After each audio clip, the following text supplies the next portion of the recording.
Greetings, fellow Empyreans. I am Astrothi, the voice of New Eden, and it is December 5th, YC126, and this is the Eve Universe Show!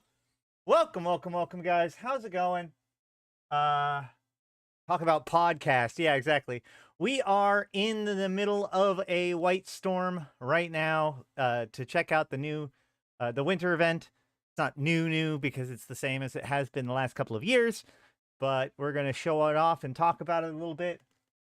How's it going, guys? I was going to stream on Tuesday, but then there wasn't that, there were patch notes and stuff, which I just remembered I have to cover. There was some things to talk about, but I knew that the winter event was coming up, and there's been a lot of sick animals in my house the last couple of days. In fact, like the stream, my room kind of smells a bit at the moment, but I'm here because of the fact that I want to stream for you guys. My cat's not been feeling well. But 07 to everybody.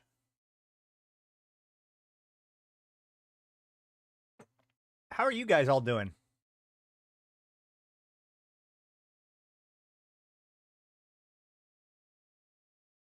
You like the Christmas movie music? Yeah, I try to do this every Christmas year. Every Christmas year? All of those White Storm bases. So when I set up my stream, I was like, oh, I'll stream some of the inside of the White Storm base. And then I undocked and there was none up at all. I wasn't even gonna try to steal it from anybody. I just wanted to be in the White Storm base. And yet now that the opening is over, here we have 4 of them. So whatever.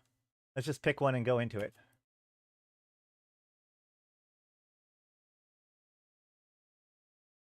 That one's empty. I like empty White Storm bases.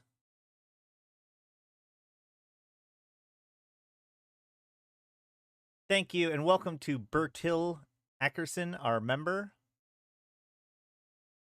All you guys settling in. How are things? 07. We put out the guide for how to be a successful member of your corporation in Eve Galaxy Conquest yesterday, I think it was, and then today for new player or for supporters, they got the last New Eden news. That'll be coming out for everybody else tomorrow. If you want to get all the videos early, the edited videos at least, you can consider becoming a sponsor. Not very much. It's like $1. Oh, this one's already done. See, this is exactly what I wanted. I wanted to be able to go into a White Storm base that was already finished, so that way I could just get some visuals. But no. Oh, there's a new one. Let's go to the new one. Oh, shoot. Hold on.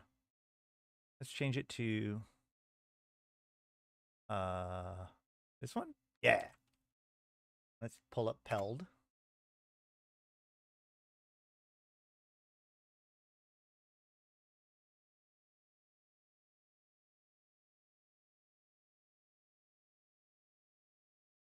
Great.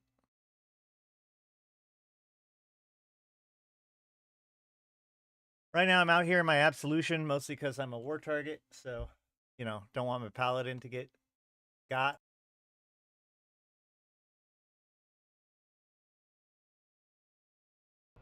Oh, I can let you guys in on the sound of the game, too. Fixed that this morning.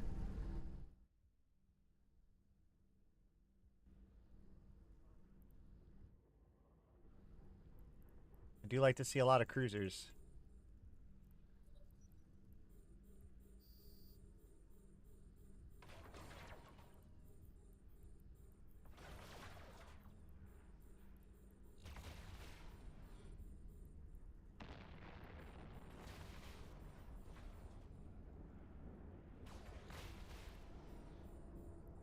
What's causing that frigate to take... There it comes.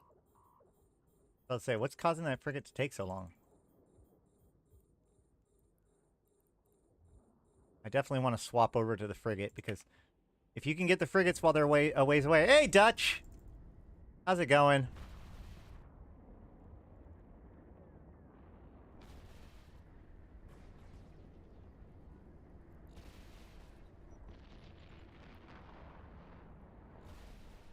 What's your feeling about the event? Will it be any good? It is traditionally the most lucrative event of the year.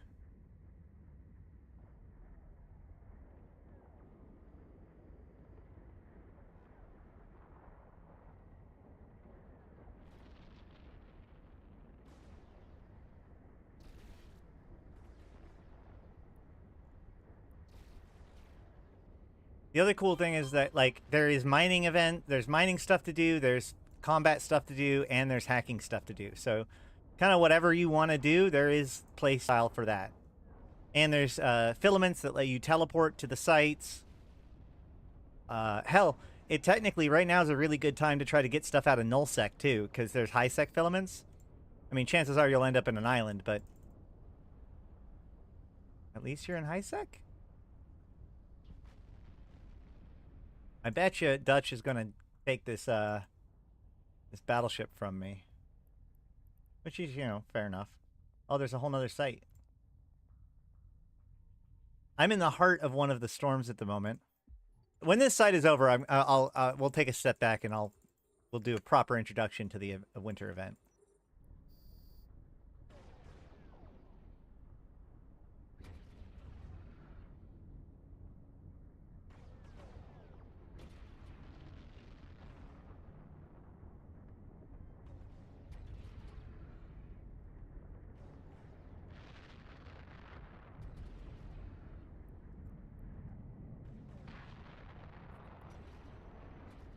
Should I steal it from him?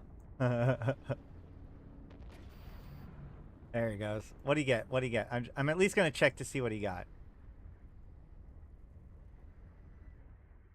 If he lets me. He might not let me. No, he's not going to let me. No! No! Oh, well.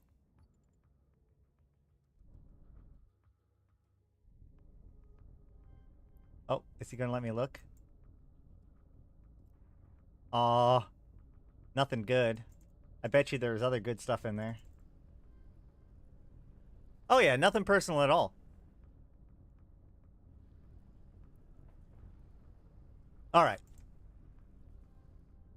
Let's go ahead and dock up so that way we can talk about this properly.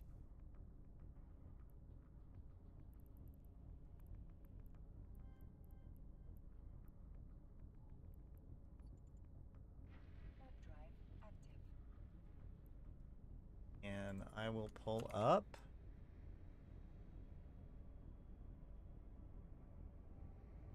There were patch notes I forgot about. You make sure those get pulled up too.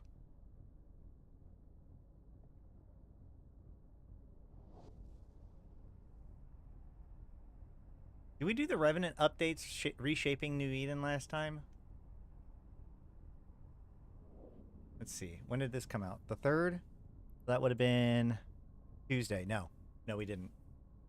Docking permission requested. Docking request accepted.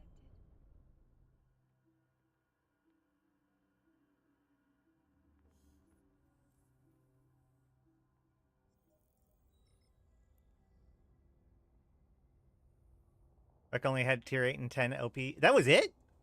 Really? That's like the worst wreck I've seen so far.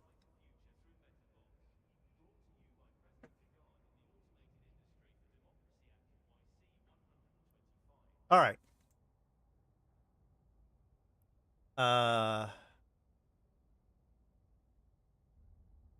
Let's start with old news first.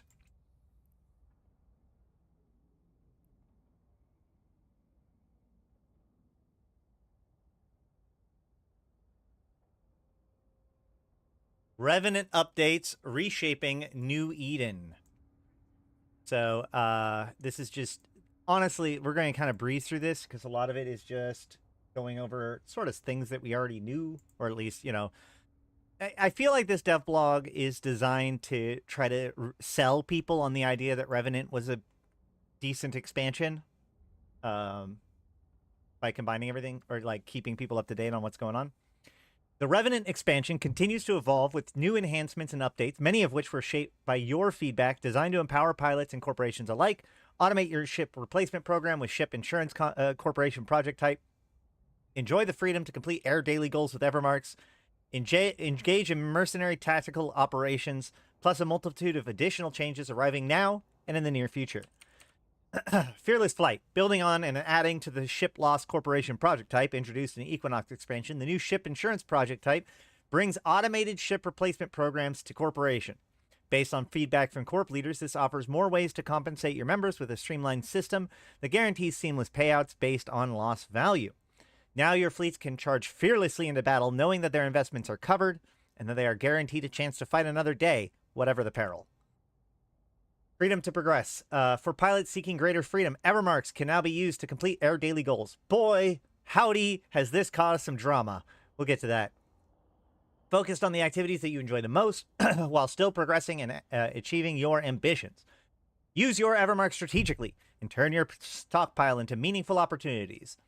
With this new update and the increased flexibility it brings, the number of daily goals have been streamlined to 4, ensuring that capsuleers have meaningful choices without feeling overwhelmed. Okay. Striking a balance between flexibility and focus. Air remains dedicated to monitoring and fine-tuning the system to ensure it empowers you with the perfect blend of control and agency, letting you shape your path in New Eden. Okay, let's pause there. Go to the patch notes.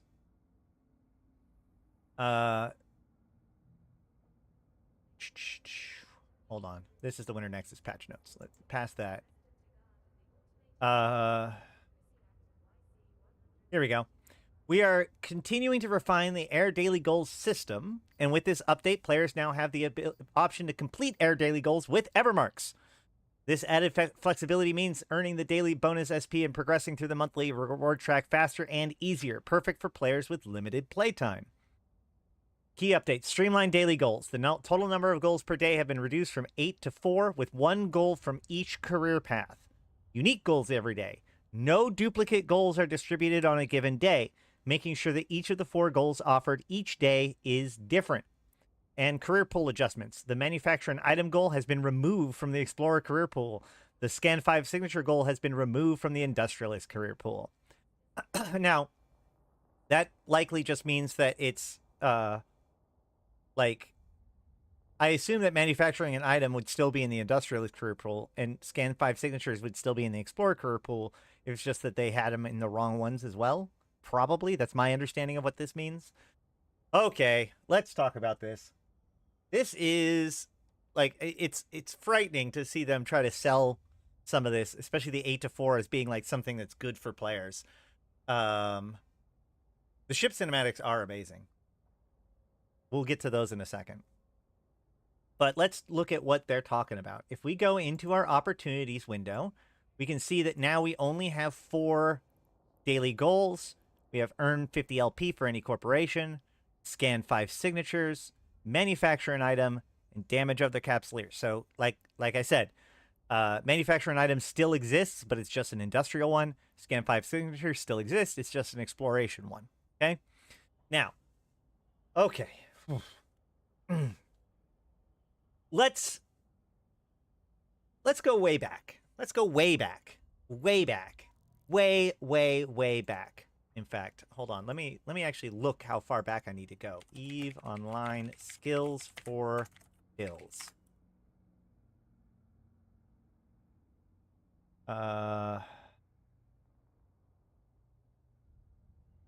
10,000 SP.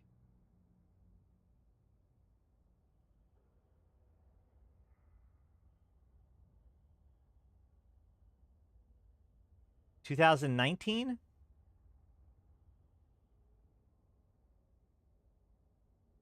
Yeah. Around 2019, that's the earliest I can see it.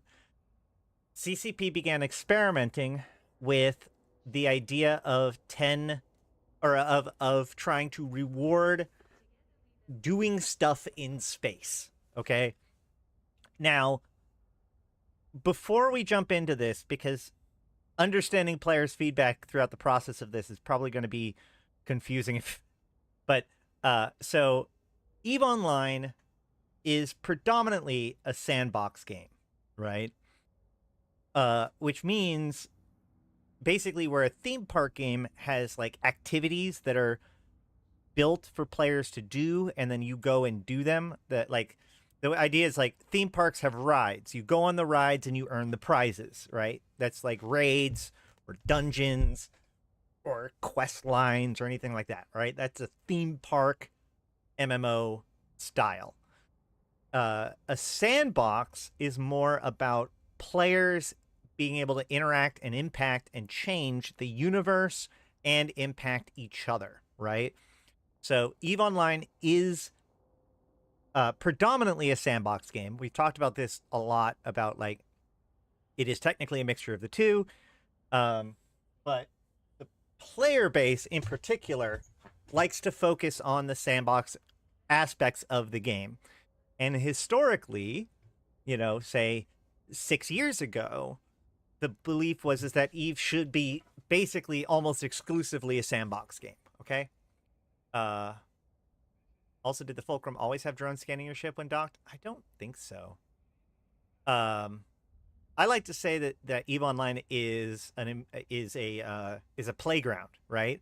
There are swings and slides and other things that are like structured rides that are fairly simplistic, but there. And then there's, you know, a big sandbox for people to poop in. So, anywho, back in 2019, they wanted to experiment with the idea of daily login rewards, right? This was the very earliest playing around with this. And people were pretty upset by it, honestly. But the original version of it was if you kill, I think it was just one rat, right? If you killed a rat in a day, you got 10,000 SP, right? It was called skills for kills or skilling spree or something like that. I think it was called that when it came back. But either way, so that was kind of the first version of this, right? Fast forward to, oh boy, hold on.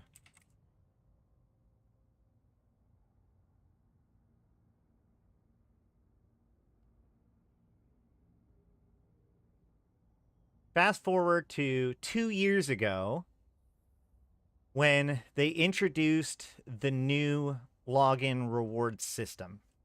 Now, they actually did have an older login reward system, but it predominantly gave, like, BPCs for, like, frigates and destroyers. Hey, Gary and George.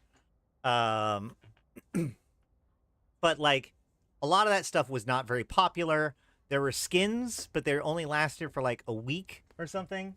A lot of people didn't really care about the login rewards at all. So then 2 years ago, they revamped the login rewards to be really, really good. They added in the ability to get permanent skins, including a new set of skins called the Halcyon Dawn skins, as well as a bunch of other older skins that used to be available but are basically no longer available, like Purity of the Throne or other like event skins, like the Ikitursa Casino Clash skin was a super rare skin that you could get. And you could get SP. So this was just the normal login reward. You literally had to just go into your character selection window and then hit accept, and then you got it, right? For everybody. Then with Equinox, right? Hi. Puppies? Say hi to everybody. Ah, hi. Say hi. This is Zoria, my co-pilot. Yeah, the old system had good rewards but required no work. Exactly. And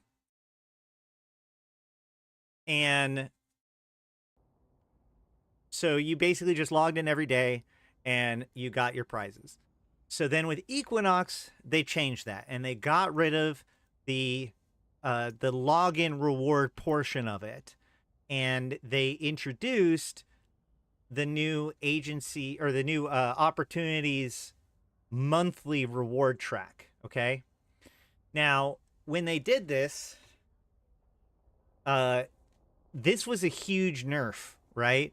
Because now, rather than just having to go, I could just click one button on the launcher, launch all of my different clients, hit accept, close, accept, close, accept, close, accept, close, and then get all of my logins for the day, right?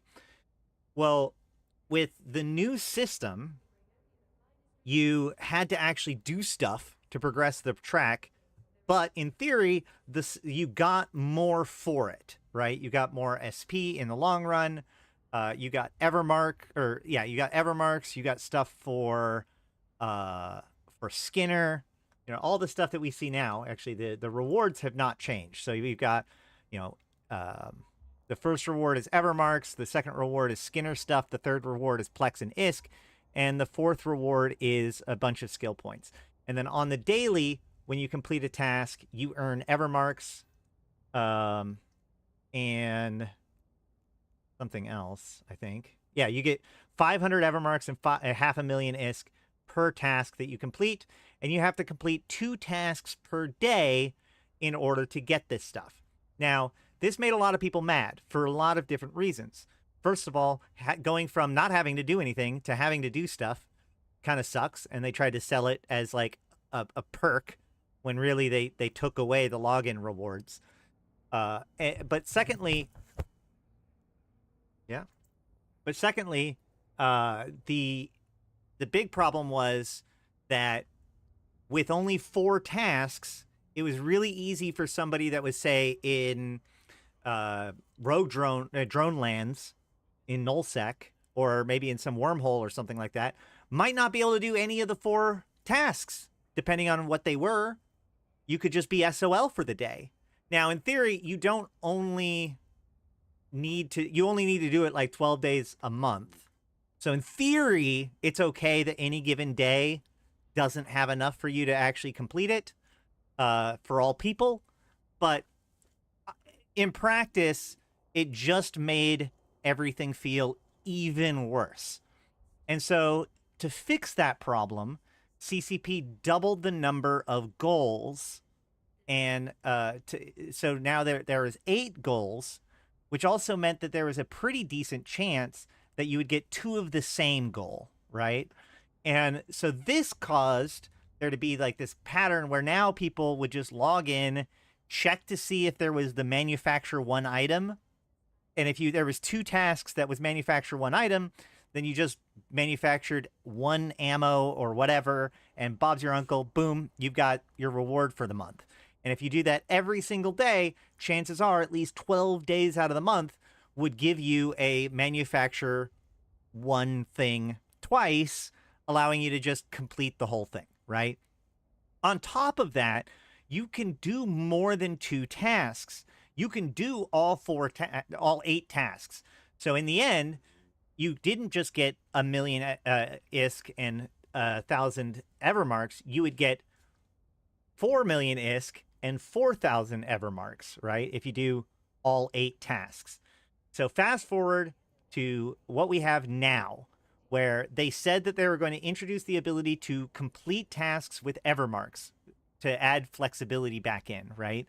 So remember, as I was saying, there are places like in nullsec or whatever, where if your tasks are, earn LP or something like that, then, there's no way that you're going to be able to do that from where you are. So they added the ability for you to complete tasks with Evermarks. Now we can see how much that costs. It's 2,500 Evermarks to complete the daily reward and receive its rewards, right? So 2,500 Evermarks per task, but you get 500 Evermarks back. So it's actually 2,000 Evermarks to complete a task. Let's just see this in action. I can complete this. Oh yeah? What's up? You don't want me to do the Evermarks? Oh, good. She's been eating cat poop and now she wants to lick my face. Excellent. Like the stream. Take pity on me. All right. And I'm going to confirm this. Boom. This is completed. And I got 500 Evermarks and 5,000, 500,000. Wait, I didn't. These are from other days, I'm pretty sure.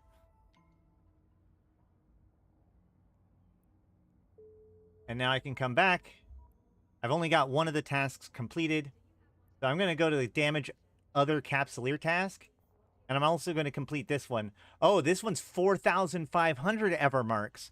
So the first one's 2,500, so 2,000 Evermarks total.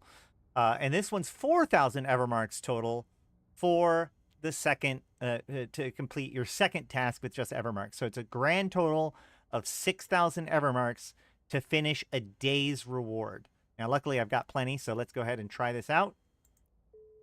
Boom. And I now have the daily tasks complete. I get that 500 Evermarks back, and I can come back here and see, look, I can do the other two. Now, in theory, though, here's the thing. In theory, back when there were 8 tasks, you could get 4 million ISK and 4,000 Evermarks. And apparently there are people who actually cared about this, supposedly, who got mad about this. But the thing is that now the idea that you can just log in and do one thing, and because there's duplicates, it's just done now, that's over. You now have to actually find 2 different things to do from 2 different disciplines, or spend 2,000 Evermarks, 2 to 4,000 Evermarks to complete a task. Let's see what happens if I try to complete this one now. Oh, I can't. I straight up cannot use Evermarks to complete a third task. So, in other words, if you get all of the Evermarks in a day, right? If you complete all 4 tasks in a day, then that allows you to skip 1 task for 1 day. All right? Additionally, if you get to this reward piece, if you get to the 3rd day, the first milestone, you do get an extra 4,500 Evermarks. So again, that allows you to do 2 different days tasks, or the second task on a certain day. One of the 2. Okay. There's a lot of people talking. Hold on, let me catch back up.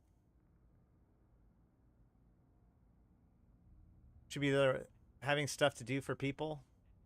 Well, yeah, but like CCP can't predict what people are going to need to do. That's what like corporation projects are for. You never got the casino skin? Sorry. I got it. I would like them to bundle the Skinner components into one bundle and put random skins back into the monthly reward track. I agree. I mean, the missing Halcyon Dawn skins really makes me mad. And actually, the Halcyon drugs also being gone. Like, do not underestimate how big of a deal that was. Rewards don't help if content is not the point. The point is to get people out there and doing stuff. So here's the thing about this, right? These might seem really, really simple, but like even going all the way back to the skills for kills thing, what we found out, what we proved was just getting people into space to do one simple thing can lead to all kinds of crazy stories, right? Back when I was doing my 10,000 SP runs, you know, most of the time it was normal. You know, I would just go to a belt or something like that. There'd be a rat. I'd kill it. But sometimes it took longer to be able to get one. I had to hunt for things. Sometimes I ran into people. One time, a couple of times I ran into a Mordu rat. So that was a little bit of excitement. The whole point is that, like, I was actually thinking about this the other day. You know, I was out going for a walk to go to the store and saw, I can't even remember what it was, but, you know, there's a lot of interesting stuff going on, right? Now, you don't think about, you know, going to the store is a fairly simple task, right? But because it's a simple task, it's easy for you to, like, decide to do and go and do. But it's all of the little things that come out of that, right? There's this routine. I go down my hill, I press the button so I can cross the street. I cross the street, I walk down the street, I go to the store, I pick up my stuff, I walk back, I press the button so I can cross the street again and go up the hill. And that seems like a really simple thing, but I could run into some people. I could run into somebody I know. You know, I could run into somebody I know at the store. There could be a car accident, or there, whatever. There could be all kinds of different things that happens during this relatively simple task, right? If somebody told me to just go out and find stuff that's going on that's exciting, I wouldn't know what the hell that like even means in practice, like where I would go or whatever. But just going out to the store, I have a little mini adventure in the same way, going out and just doing a simple, 50 LP. That's just one mission. That's a very basic task. But the act of doing that gets you out there, gets you exposed to stuff, and one thing can lead to another. And these things this is where stories are born from, right? Now, CCP can't necessarily, CCP doesn't want to dictate what we do that strongly. So they give us these very, very basic things to work with, and then expect the kind of the stories to come out of that, out of the reality of people actually doing these things and what they lead to and what kind of things they run into, you encounter, or just, oddities, unplanned events. So these do work in that regard, but the question is, are these tasks going to be enough for people to be motivated to go and try and do it? Like, if I didn't buy these with Evermarks, these are 4 different tasks that it's hard to think that one person, especially a newer player, is going to be totally prepared to do these right away. Honestly, scanning 5 signatures can be a bit of a pain, but yeah, we'll revisit this on another day when we'll start testing out how easy it is to be doing stuff. But to those of you now, what's crazy to me though is the people that are mad that they don't have 8 tasks to do a day anymore. Like, I just don't believe that there are people that are so diehard. I need Evermarks and ISK that they're getting 4 million ISK and 4,000 Evermarks every day when they didn't have to. I don't find much in the current options. I just don't want to. Yeah, I mean, and that's the thing, is that there's a lot of people that just don't want to, and that's perfectly fine. That's one of the reasons why the rewards are kind of meh, to be honest. If you do a lot of combat exploration like me, you just end up doing 2 a day anyways. Yeah, I mean, if you do a lot of in-game stuff, chances are you'll get at least something done. That's true. Although today's tasks are a little bit more specific. Like, if I was just running Whitestorm sites, I wouldn't get anything for it. The 8 taskers are multi-box farming it. It just sounds like such a terrible thing to do. But even, yeah, that just sounds like such a, I don't know, whatever. Enjoy. Everybody gets to play their own game. The LP task is actually not that bad. There's a secret to the LP task. The secret to the LP task is get a friend. Because if somebody runs a mission and you're in the fleet with them, you get LP regardless of how far you are, right? So this is something I've been I've been surprised hasn't happened more, where like high sec mission runners offer to null secers the ability, like, hey, just join my fleet and you'll get LP for your task for the day. I think that's something that makes total sense to me, but I don't see it happening a lot. All right. Either way, I think that today's change was overall, like, at best, it was a monkey's paw, right? Nobody actually asked for the ability to use Evermarks to finish tasks. I never heard a single player be like, oh man, if only I could pay Evermarks to finish tasks. It doesn't even really make sense because you get Evermarks from finishing tasks. So it's kind of like Ouroboros like, it's kind of weird that way, design wise. But it really just feels to me like they made the stand-in option of the 8 tasks just to get people to be quiet at the time. And then the Evermarks option is just kind of their argument for those people that are like, oh, there's nothing for me to do out here.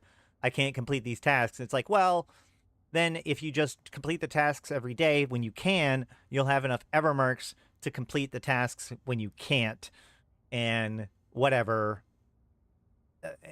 And so, of course, they're taking away the benefit of having the 8 things at a time. There's the amount of times that this feature has been packaged as being something that's good for us when it's objectively just making things worse is kind of, I don't know if insulting's the right word, but I can understand why people would be upset about it. Yeah, that is the other thing. Everybody complains about how Evermarks don't have any value because they can only get logos with them. So, congratulations, they've now made Evermarks have value. Again, I think it's a monkey's paw situation, right? We wanted to be able to finish tasks. We wanted to be able to spend our Evermarks, and now we can. All right. We still have more to cover. That's just one thing. We've only made it to the first thing. Bask in your ship's glory. Spaceships are the heart of the Eve experience, and boarding new ships for the first time is about to become an even more celebratory moment. Your one your hard-earned vessel, one that your hard-earned vessel deserves. Starting the 5th of December, cinematic ship introductions will bring your ships to life, showcasing their power and beauty in a dynamic and immersive way, celebrating and highlighting the ship's unique character. These scenes can be replayed, skipped, or disabled based on your preference. I actually really like these. They make cool videos. I kind of want to make like recordings of as many of them as I can, so I can put them on the channel. But here, let me show you this. The thing I really like about this video is that it takes your skin into account.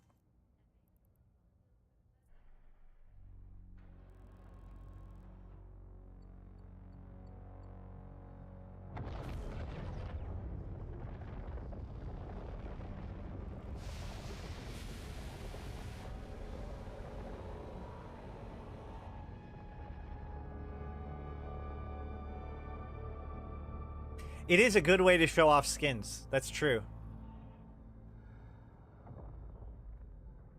My only worry is that people who don't have the game tell them what to do stay docked. It's the wrong players to attract. I mean, intrinsic. Again, tricking people into just going outside for a little bit is a good way to get people to.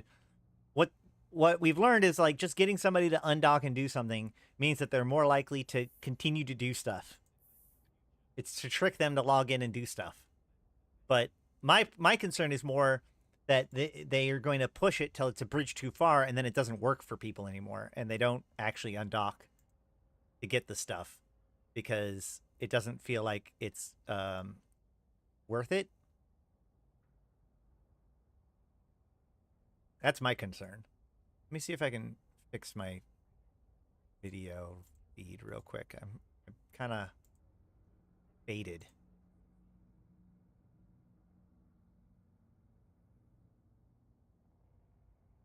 Oh, that's too much. There we go. Okay. Disable when you're fighting LOL quick reship. Nah. No, Pandemic, you only see it the very first time you get into a ship, or when you right click and say play cinematic reveal. So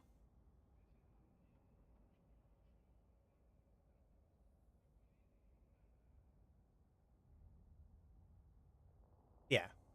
Yeah. You're not the first person to show concern about like the reshipping issue. So yeah. I mean, it will happen for sure for somebody, right? They'll be handed a ship. It'll just so happen that it'll be the first time that they've ever boarded that ship since the 5th. You know, you're reshipping in like combat. You were given a Ferox the first time, and now we're being given something else. Everybody's trying to redock. Quickly flip out, and then you hop into your ship, and suddenly you've got a cinematic trailer. It'll happen to somebody, I'm sure. All right.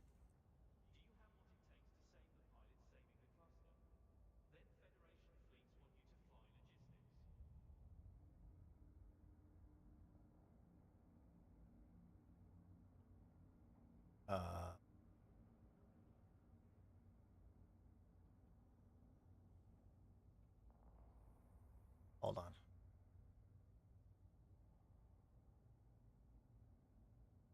There we go. Okay. You can spam spacebar to skip? Okay, well, that works too. I actually think I've experienced everything already in the game, even if that would not be exactly true. It'd be interesting to sit down and say that, because, like, there's a lot of very niche things in this game. Here's a good example. Hold on. I got an example. Oh, man. What was that? What was that? Hold on.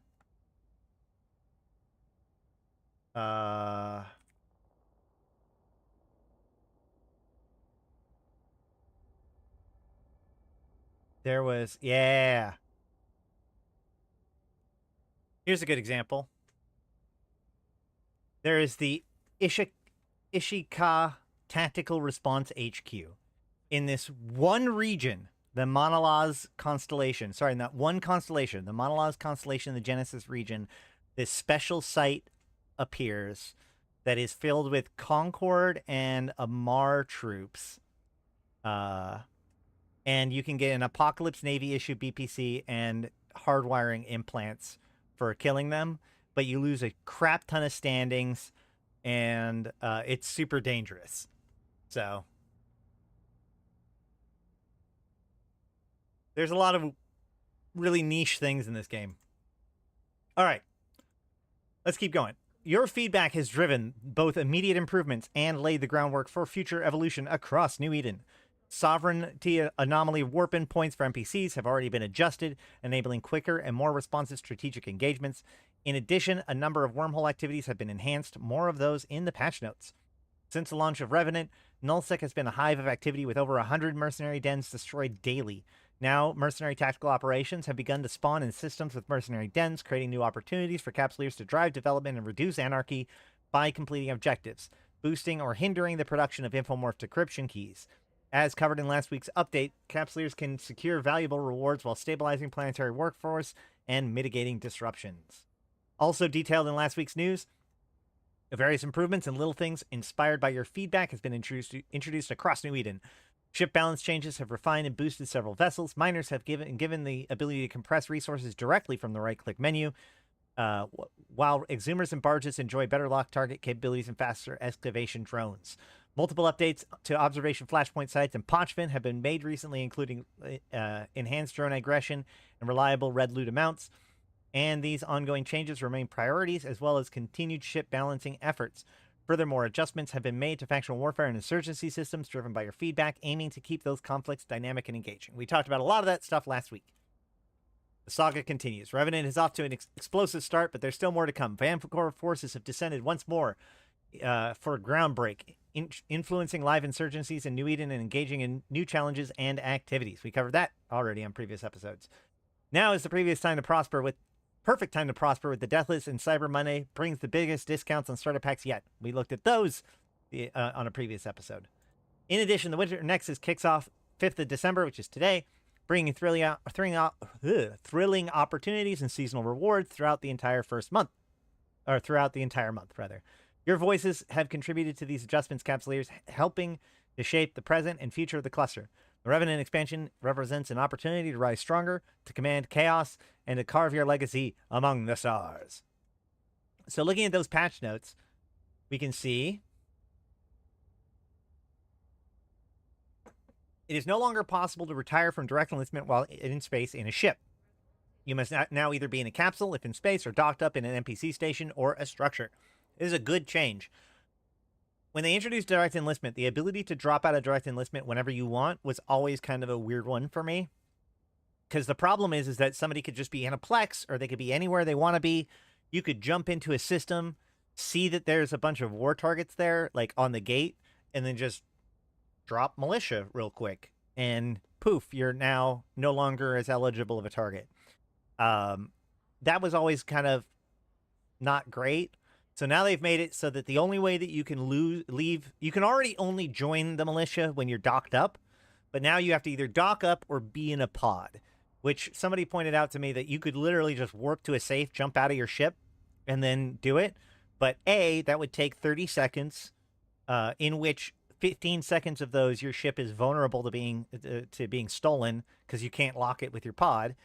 But also, like, the whole point is to take you out of combat effectiveness when this change happens. So I think that's perfectly fine. I think it's the same as being able to dock and enlist. No, you cannot enlist in Zarzak yet. CSP knows that we want it. CSP would like to do it. Apparently, there's some technical challenges to it. All right. Simulate button has been added to the sidebar. Good. The fitting tab now displays fitted subsystems for your assembled strategic cruisers. Good. The fitting tab now displays the available subsystems for all strategic cruisers. Good. The 3D ship preview now always displayed in the skin tab, even when compact mode enabled. That's good. There was a period of time where the 3D ship preview wasn't shown in the skins tab. By the way, this does remind me of a couple things I want to go over. Let me just finish these up. The skin tab content can now become more compact depending on the window's width and compact mode status. Skills tab, sub-tab navigation section is now anchored to the top of the tab in the compact window layout. Skills tab skill options section is now anchored at the bottom of the tab in the compact window layout. Ship quotes have been added for capsule, Oral 197 variant capsule, Boo Book, Interbus shuttle, Victoria, luxury yacht, and Zephyr. Okay, so a couple things about this. First of all, there has been still some consternation about the fitting window, or not the fitting window, the ship information window, right? So this is the ship information window now. You can see it in the different things. It does take more space, but you can go up to the top and go compact mode. I know it's here. Enable compact mode, and that just gets down to the text. Now, one of the things that really kind of teed me off was on Discord, or sorry, on Reddit, somebody posted a picture trying to show all the wasted room that was on this page. And they, so it looked like this. They're like, oh my God, look at all this wasted space. But here's the problem with that. Like, first of all, this compact mode wasn't originally, like, designed to be part of it. They added it later because we asked for it. But check this out. If you narrow it, it looks right. It's almost like it was designed to be compact because it's compact mode. Or if I go here and turn off compact mode, look, it looks good. It looks right because this is how it's supposed to look. So, you know, it's almost like don't believe everything you see on the internet. That post that was complaining about the window width, like they made it look that way. California has a tsunami warning. What? That's wild. Also, additionally, I saw somebody complaining about the fact that you no longer had the information about the size of the ship. That's also not true. If you go into the attributes, you can see down here at the bottom corner, long axis, 396 meters. So this is 396 meters long. So yeah, it has that information too. 7.0, hold on. Really? I didn't feel anything. Should I have? Hold on. I gotta look into this.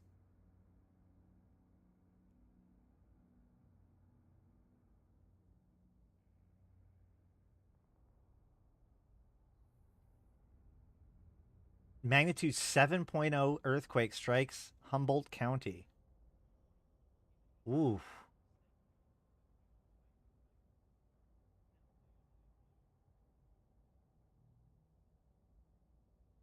Stay safe, guys.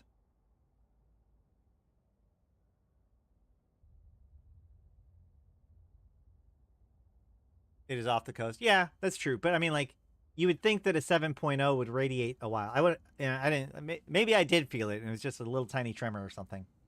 But yeah, that's, hopefully there's not a tsunami. That'd be bad. We just had the bomb hurricane, or bomb cyclone rather, in Washington. All right. All I want is the ship fitting window to be put in that same window. Well, they do have this. It does feel like this should be just the ship fitting window, right? Especially since, like, I've always been very confused by these different, like, the dots here. They don't seem to correspond to anything. Hold on. Yeah, because this has only one dot here, and, like, there's nowhere where there's only one dot. 1, 2, 3, 4, 5, 6. 1, 2, 3, 4, 5, 6, 7. Yeah, none of this means anything. The entire graphic around it doesn't look right. It doesn't mean anything at all. Which is that if you want to complain about something, that's what I would complain about.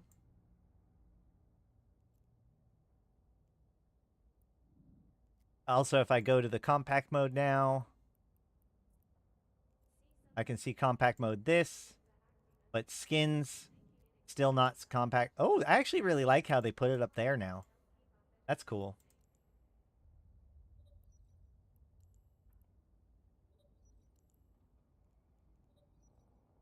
I also really like how when you're looking at a skin, it like changes the light.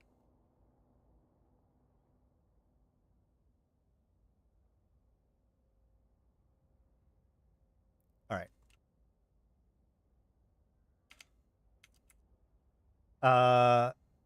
Skills tabs options section now anchored at blah blah blah. We already read those. We already did the Evermarks ship insurance contribution method. We're excited to introduce the new ship insurance contribution method, a powerful new tool designed to improve how corporations manage ship replacement programs. Automatic evaluation of ISK loss compensation is automatically calculated using the ISK total worth from the kill report, which includes the sum of the average market price of all items lost. Fitting and cargo coverage. The ISK loss for the used for the compensation includes the ship hull, fittings, and cargo, all based on the kill report. That's options, I suppose. And implant coverage. Corporations can choose whether to compensate members for implant losses to capsule destructions. If enable, all capsule losses are covered, regardless of which ship they follow. Implants compensation is calculated using kill reports total worth, similar to ships.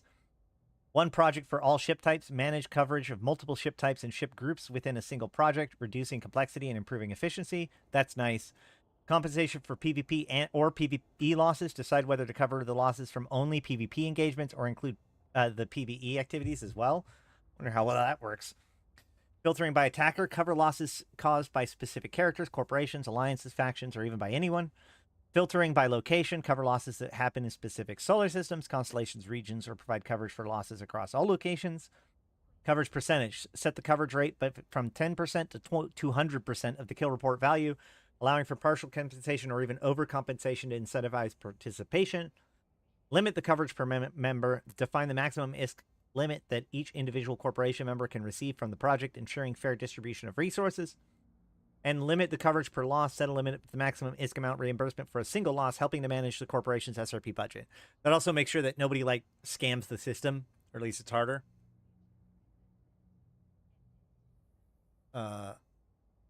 Maybe that graphic was created as a work in progress image intended to put the ship fitting, but never happened. Yeah, it feels that way, doesn't it? While the ship insurance is an improvement over the ship loss contribution method, the latter will remain available in the game for now, but will be removed in a future update, so it's deprecated. Wormholes. Reposition the warp-in and NPC spawn locations in all C4 sites. These locations should always be within 40 kilometers of a site's central structure.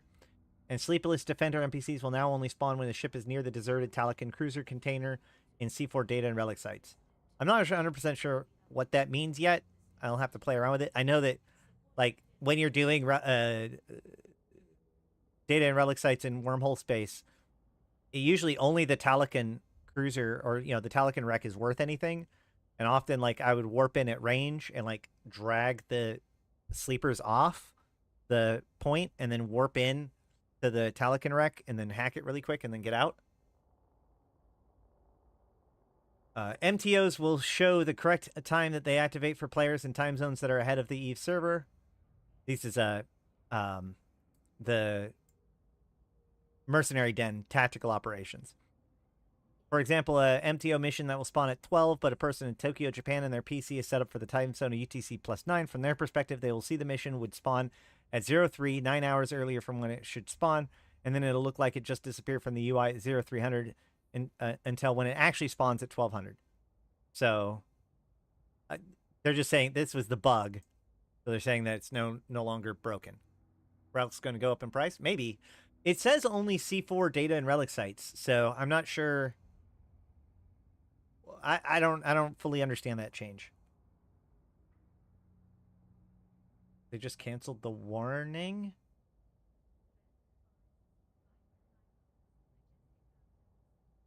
I don't know what you mean by they canceled the warning. Drifter recon battleships now correctly use their energy neutralizer. Drifter battleships can now spawn in core stronghold sites. Capital escalations can now correctly occur in strange energy readings and mirror sites.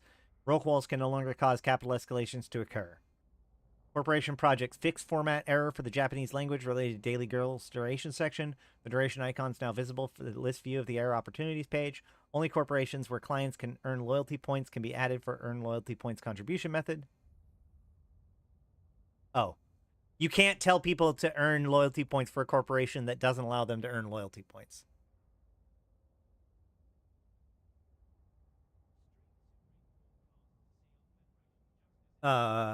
Harvesting gas no longer counts towards the mine materials contribution method in corp projects. I don't understand this at all. Like, it just seems so... Wait.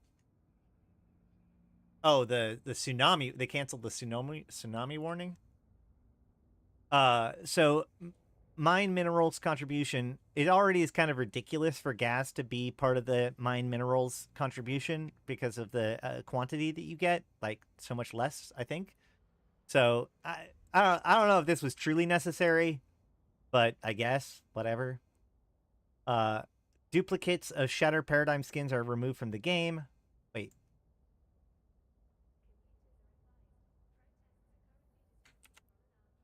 Which one is the Shatter Paradigm? Oh, that's the paid for ones.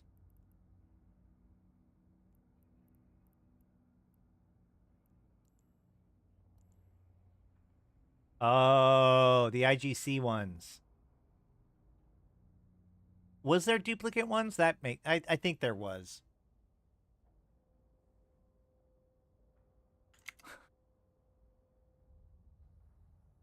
All right. Added missing tooltips when hovering over the skills tab. Inventory, ship cards, and ship info window background now correctly displays the Intaki Syndicate logo for Victory Luxury Yacht and the Zephyr. Wait, the Zephyr? Wait, the Zephyr?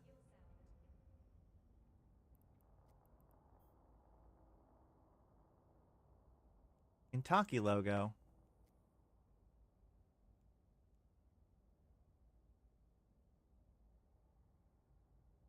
Oh, I guess it was originally made by the Intaki. I thought it was originally... it was distributed by the sisters, right? The Zephyr is a unique starship design relying almost entirely on solar winds. Originally conceived by the aesthetic Intaki polymath Valsas in Dalat as a demonstration of minimalist starship design. It was never intended for commercial venture. The recent discovery of the uncharted sleeper territories and the myriad wormholes that have brought Zephyr new attention. Its mass makes an ideal exploration vessel. Valsas remains adamant that the Zephyr never sees mass production, but in the close of YC111, he authorized the Intaki Syndicate to distribute a single hull to every registered capsuleer. I always thought it was SOE. Hold on. Now I gotta go hunt.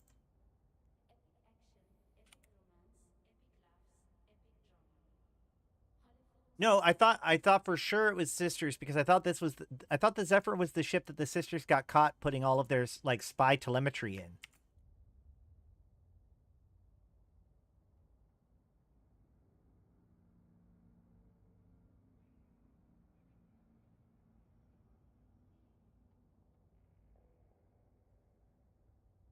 Oh, haha! It was a deal between Sylphie and the sisters. That makes so much more sense. From the Chronicle Ante, which is the Chronicle Ante is the meeting between Sylphie and Diabo, which is the head of the Intaki Syndicate, and the Reverend Mother of the Sisters of Eve, Santa Mona Sarpati. So basically, Santa Mona Sarpati helped Sylphie get in power of the Intaki because they're like, or the sorry,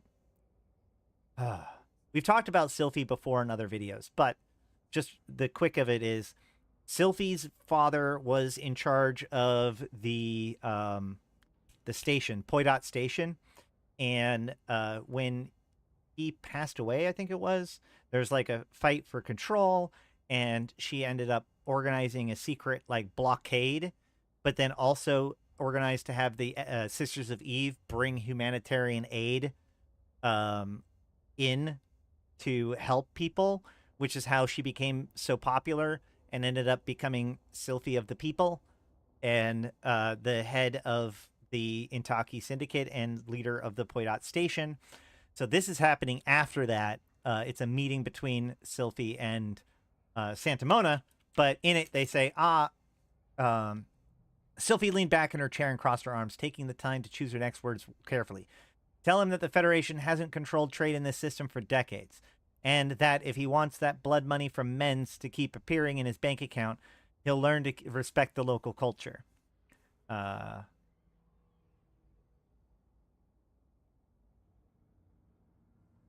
can't remember what exactly they're going back and forth about. Hold on. Well, with a risk of having to read like the entire thing, it says, now that's going to be a hard sell. He's not at all happy about your little stunt with the Zephyr shuttles. Everyone who produces shuttles took a noticeable hit when you did that. If you offer the right commodity, I'm sure he'll reciprocate. So that's okay. So this is Santa Mona talking to Sylphie. I thought that this was this one where the sisters put in the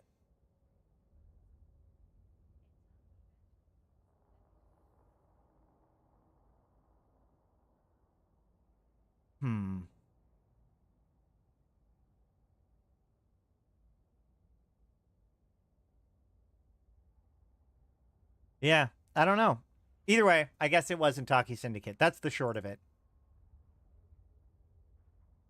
Fix some typos, fixed an issue where the ship insurance banner animation could glitch when UI scaling was not 100%. Blah, blah, blah. Fixed a whole bunch of little issues here and there, UI issues. I'm not going to read them all. That was it for those patch notes. That's from Tuesday. And then today, we get the cinematic ship introduction, as well as the skip options and replay feature. Winter Nexus event has returned to New Eden. If Intaki made more ships, I wonder what they would look like. Well, like they made the yacht and the Zephyr. Didn't they make the? I thought they made like the Thorax or something. I can't remember. Okay. Volatile ice storms have begun to appear across high-sec, low-sec, and null-sec systems. These ice storms spread out across the Stargate network, 2 jumps from a central system, and occasionally move from system to system, just like metaliminal storms. These storms provide bonuses to ship thermal resistance and module overheating for all capsuleers flying within them. Sanchez Nation and Outer Ring excavations have both mobilized to take advantage of the novel form of stellar ice found in these storms. White storm combat anomalies have begun appearing in volatile ice storms. These sites are full of hostile Sanchez Nation's vessels, and Concord advises capsuleers to bring a battlecruiser ship or better when attempting to engage these forces. The White Storm forward base site found within storms that originate in high-sec space appear to be guarded by the weakest Sancha fleets, with the null-sec White Storm transit site posing an intermediate challenge, and the low-sec-based White Storm muster point offering the greatest challenge to the greatest rewards. White Storm data signatures can also be found within volatile ice storms. These Sancha Nation's data sites can only be hacked by enterprising capsuleers equipped with scan probes and a data analyzer module. And volatile ice field anomalies have been discovered within volatile ice storms. These fields of newly discovered stellar ice have recently been captured by the Ore and Mortis Legion forces who have driven away the Sancha harvesting fleets. These ice fields can be accessed through special Ore commandeered acceleration gates that only allow medium and small mining and hauling ships to enter.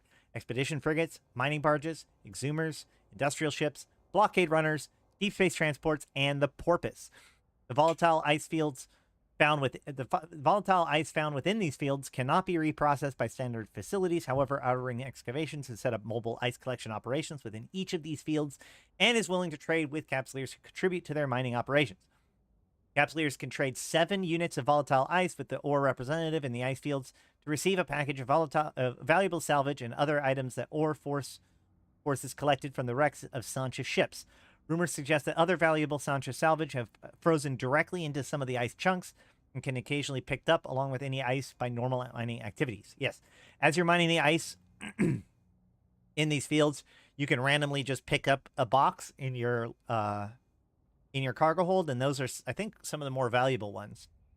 Rewards that can be found by Capsuleers within all of these sites include valuable Overseer effects, hundreds of festive ship skins, limited time cerebral accelerators, character apparel, special Sanchez Nation combat boosters, Sanchez Nation's pirate implant blueprints, and rare faction modules. Limited time ice storm filaments are now available that will instantly transport Capsuleers into one of the volatile ice storms. Each filament clearly states in its description how many Capsuleers it can transport and whether it'll take them to high sec, low sec, or null sec storm. A new Yoiul Festival season challenge track can be found within the agency. These challenges can be completed over the course of the event by engaging in the combat, hacking, and ice mining sites within the volatile ice storms. Completing these challenges will provide players with points that will progress them along a reward track consisting of a new exclusive Aurora Universalis skins, Skinner nanocoatings and patterns, Plex, Sancha combat boosters, ice storm jump filaments, skill points, and a cerebral accelerator. A new set of daily login gifts are available over the course of the Winter Nexus event, including snowballs, ice storm jump filaments, new Aurora Universalis skins, Skinner nanocoatings and patterns, Sancha's combat boosters, Evermarks, and up to 650,000 skill points. Players can receive all these rewards by logging in every day between now and January 7th. A new and exclusive Skinner pattern available on the Paragon Hub for the duration of the event. And in addition to the above fantastic gifts, an expert system has been included which will allow all players, including alpha accounts, the ability to fly the endurance and fit ice mining lasers to mine for the next 4 days. And a Winter Nexus themed character sheet. So yeah, just like with other events, when the event requires a specific ship, especially an advanced ship, they give players an expert system that allows everybody to fly them. So endurances are going to be pretty valuable this next couple of weeks. Mercenary dens. Mercenary tactical operation sites now show players' progress to objectives. Increase the radius of stellar observatories to reduce likelihood of it colliding with it while orbiting. Add an option to undo and redo in the studio Skinner. That's nice. Improved highlight animation for design elements in your Skinner collection. Fix an issue that caused black rendered icons in Skinner. And increase the number of upgraded Avengers and unsecured core backup array sites from 3 to 4 in wormhole capital escalations.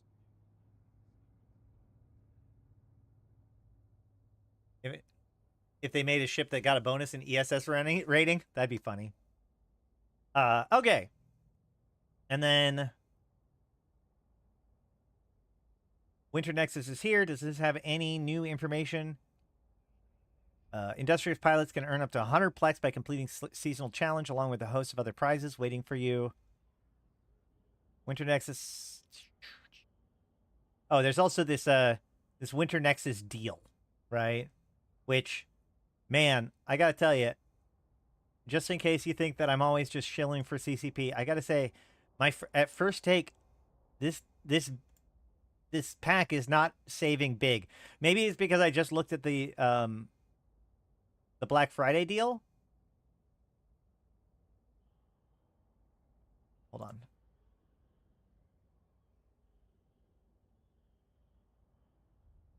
But if we look at this deal, so it's $55, right? So the 30 days of Omega is $20. 400 Plex is not even $25 without any sort of discount. 500 Plex would be $25. So this is like $20, right? So this is $20 and $20. So $40. If you remember, and we go back and we looked at all of the packs that were on for sale, yeah, all of these, right? Like wow, there's 3 hours left on these. So if we look at, like, say, the starter pack for silver, right? 30 days of Omega for $20. So just on the surface, before the discount, everything after the Omega is free because the package was the cost of 30 days of Omega before its discount, right? And this is true with most of the packs. in general, when CCP does these kinds of packs, if you just count up the Plex and the game time, it already is about right for the cost of the thing. By that logic, this pack, the winter pack, should be where to go. The winter pack should be $50. No, $40. It should be $40 because 20 and 20. But it's not. Like the MCT, not really that great. 100,000 skill points, that's fine. The other one already has it too. The skins are all Serpentis, Daredevil, Vigilant, Vindicator, Vehement, and Vendetta. I mean, 2 of these are going to be pretty rare skins. Not going to be a lot of people going to want to buy those. And all of this for $56. I would expect this to be worth $40. So it's also, in my opinion, overpriced. I think that this is not the best deal that I've seen in a long time.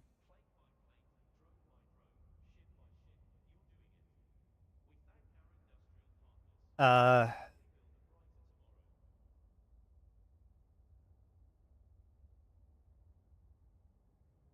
then there's the ship introduction thing. Oh, yeah. Also, if you get stuff from their actual merch store, they get a free Luminaire Polaris skin. Order 2 items or less to get the Balgorn. Order 3 or more to get the Nightmare. This goes back to my thing about they always think that the Nightmare skin should be worth too much.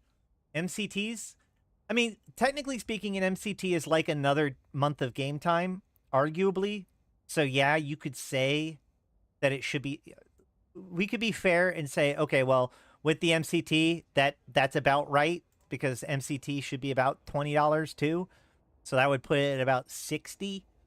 But you're already starting to stretch it, in my opinion.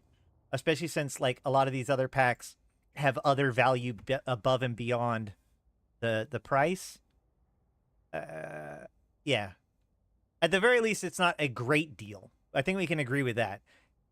If you put the MCT, the 30 days, and the 400 Plex together, then it's a fine deal. But there's no discount on that fine deal. All right. The merch store, on the other hand, though, let's see. I haven't actually checked out the merch store in a long time. Where? Okay, all products.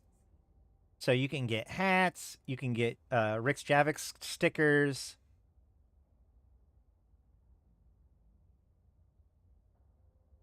I Love Jita sticker shirt. Water bottles. Cool outline designs. You can also go to my merch store. There should be links down below. Pick up some stuff there too. I don't give you a free skin though. You get my gratitude though. They still have an you can still buy Uprising merch. That's okay. We're only a year and a half behind. Oh, and Viridian merch. Can we wait? Hold on. Can we keep? How many other expansions can we get? Now I'm curious. Haven't we seen the same thing over and over again now?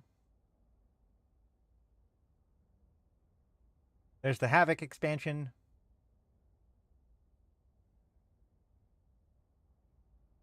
Suns out, guns out, unisex shorts. Okay. A bandana. What is guns out? I've never heard of this suns out, guns out thing.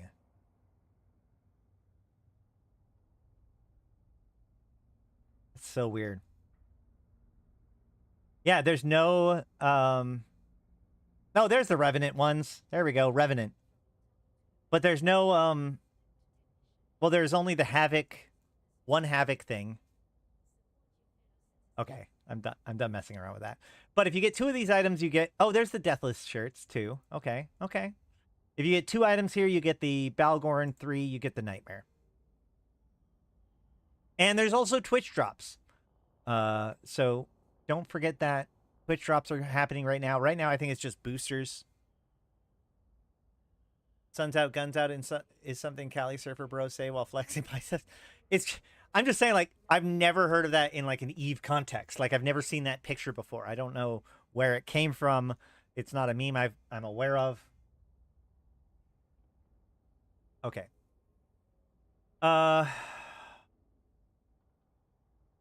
And finally, for news, Vanguard event extended, get free access. The ongoing insurgencies are only intensifying, and a decision has been made to keep Vanguard forces on the ground longer. To that end, YC126 1128 ground break is being opened to a free access and extended until the 12th of December. This means all access barriers are being removed, allowing all war clones to join. No codes or subscriptions required. In addition, Vanguard contributions to system corruption and suppression in the cluster will be increased over this coming weekend, so make sure to take advantage of this boost while it lasts. Look, on the one hand, I can be like, hey, this is great, awesome. We get to play more Vanguard.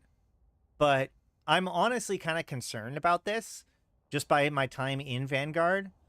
I feel like Vanguard, is it just me, guys, or is Vanguard not doing so well when it comes to popularity? One of the things I find really interesting is, like, I get negative comments whenever I talk about anything that isn't EVE Online proper. And so, like, I get negative comments about Vanguard, and I get negative comments about EVE Galaxy Conquest.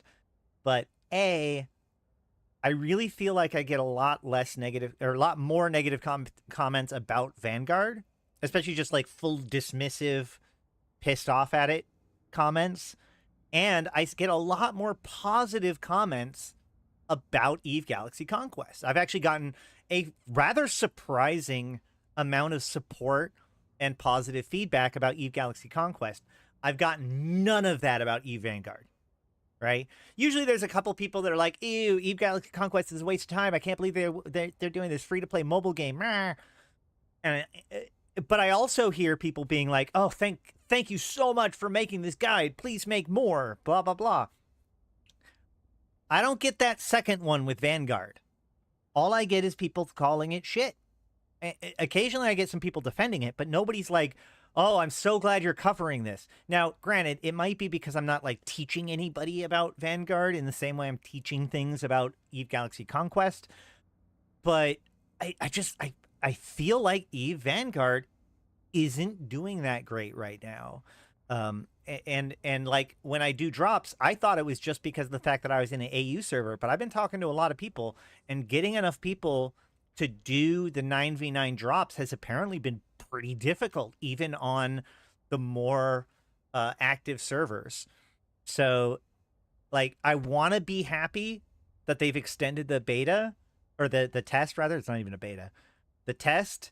But on the other hand, like, and removed all of the requirements for it. But it makes me wonder whether or not, like, this feels like a bit of desperation.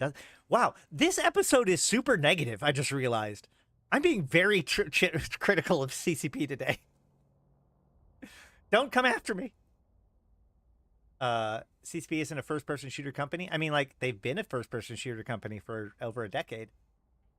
I feel like Vanguard really isn't worthwhile shooter experience, even though the genre extraction shooters they're pretty bare bones. Now, I admit I have not played extraction shooters before Vanguard. I am having a lot of fun in Vanguard personally myself. I like this version of Vanguard. I've been playing it even when I didn't have to. But yeah, I mean, I've yet to drop in a 9v9 and had more than 3 people active in it on both, like total one, like 2 people on one side, 1 person on one side, or on the other side. So I don't know, man. I wonder if they're trying to get people to jump in. I want to believe that it's doing fine, but my little echo chamber seems to suggest that it's less popular than EVE Galaxy Conquest, which I would not have predicted. My feeling is I kind of want to spend time on it when it's proper. Yeah, that's a good point too. Curious what they had before they reworked things in 2022. Previously, it was pure PvP experience. So the previous version that we saw in 2018, 2019, somewhere in there, 2018, late 2018, I think it was. Yeah, no, this playtest is way cool. Like, I have been having legitimate fun with this playtest. Don't get me wrong. And I streamed it on that other episode. I'm just saying, like, This is the first time I've had concern that like, look, I got to tell you this. EVE Online fan base, we like to talk really good about our fan base. We're friendly people out of game, all this stuff. We're the best community, whatever. Everybody says that. But man, there is no fan base for a video game that I know of that is more dedicated to torpedoing every single effort of that game developer than fans of EVE Online, right? Like the amount of like negative, like this happens every single fucking time. Dust, Valkyrie, Gunjack, all these things. Not only are people like just going, oh, that's not for me, and not getting into it, they're actively doing everything they can to review bomb, spam negative information, bitch at CCP, protest, etc. if they do anything that isn't EVE Online. And hell, even EVE Online stuff, a lot of EVE players are really bad at, like, it's like we don't want people to come and play this game, right? Like, EVE player base are some of the most, like, cruelest player base when it comes to helping a company succeed and make a product popular. And so I'm really concerned about whether or not this is all going to work out. And I think that it would suck if we as a fan base sabotaged our own thing because people had egos and had a feeling of what CCP should be doing. All right.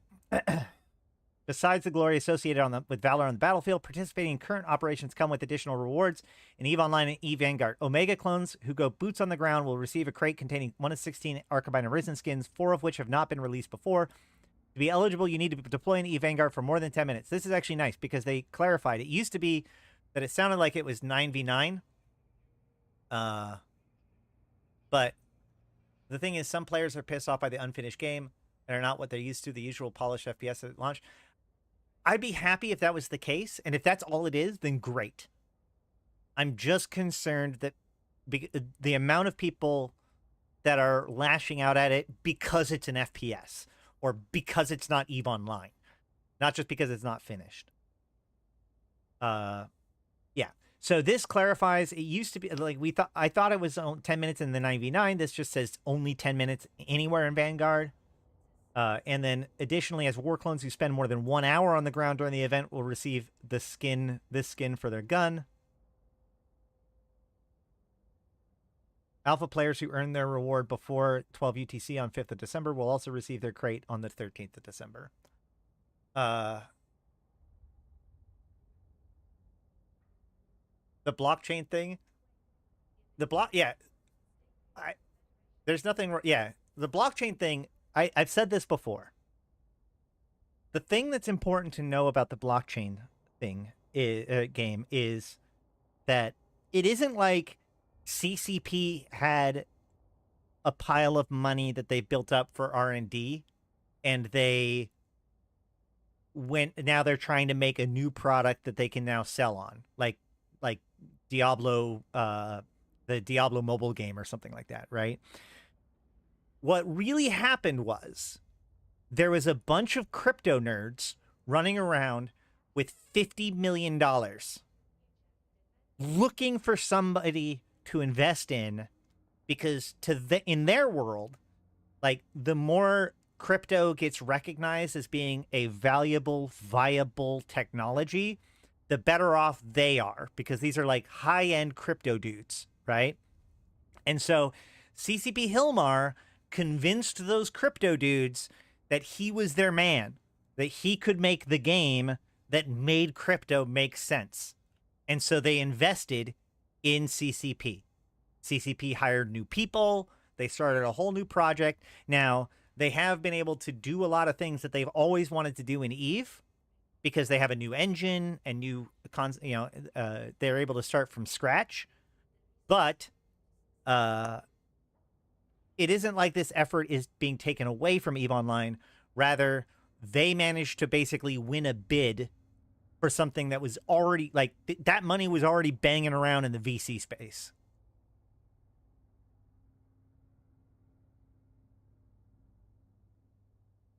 Personally, I was looking forward to Vanguard, but once I had trouble running it on my computer as it first came out, I lost all interest.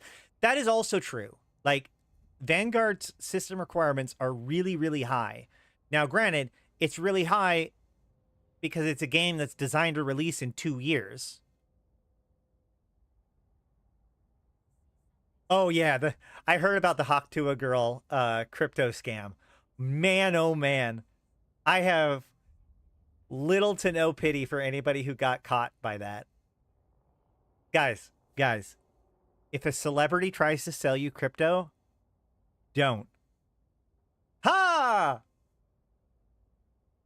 This is financial advice.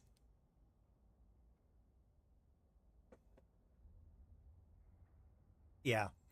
I do agree with the system requirements thing. But again, I think we saw information that the early access is supposed to start in 2025 with release slated for 2026. So we're still a ways off. It's not even beta. It's pre-alpha. Yeah, financial advice. Don't give grifters your money. That's true. Give me your money instead. Give me your money. I'm not a grifter. I'm not lying to you. Okay? I'm telling you, I make EVE Online videos. You get EVE Online videos. Give me your money. Buy merch. Donate to my PayPal. Become a member, etc., etc. Don't give money to Hawktua. Give it to me. We're making players. We're raising the literacy of EVE Online and making EVE a better place, one player at a time. What's up? All right. Where are we? Do we have anything else to talk about? It's been an hour and a half. 2LP coin. I know. Should I talk about that? I did a whole thing a while back where I made my own crypto called 2LP coin. If I made my own crypto, would you guys buy it? Don't buy from celebrities. Buy from me. Do you think that Vanguard would do better as a third-person shooter? People are used to that with Destiny Warframe. I don't think so. I mean, I don't think it matters. I think that, yeah, I don't see how that would work. State of EVE roleplay, where is it going down? It's pretty good. I mean, there's a lot of stuff going on right now. I made shares as EVE coins. That might become RMT, though.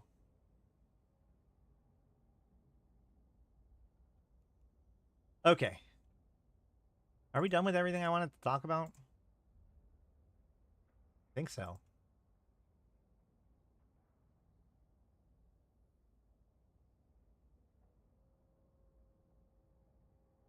Yeah.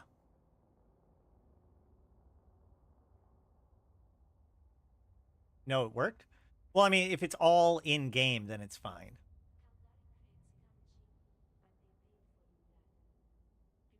I'd prefer a Vanguard was like Planetside 2. I mean, I really like what they've done with Vanguard right now. It still has a long way to go, but the new version was like, this is a game that I could go and sink my teeth into. I played it for, I don't know, 5-10 hours so far, this playthrough. Oh, anybody who is interested in EVE Galaxy Conquest, by the way, at all. So right now, since I've started making my videos, right now is actually one of the best opportunities that you have to get started in EVE Galaxy Conquest. They just created a new server yesterday, server 33, which is the first server that doesn't involve a bunch of servers merged from previous seasons since 31. So like within the last 2 or 3 weeks. So right now, if you've been meaning to get started, or if you wanted to start over to try the new player experience again or something like that to perfect your early game, that's what I did. I actually recorded my first hour and 15 minutes, and I'm going to edit it down and give commentary and post it up. But just right there for you guys, if you guys are interested, server 33 just opened up yesterday, or the day before, like basically 2 nights ago. Cyberpunk 2077 is very badass.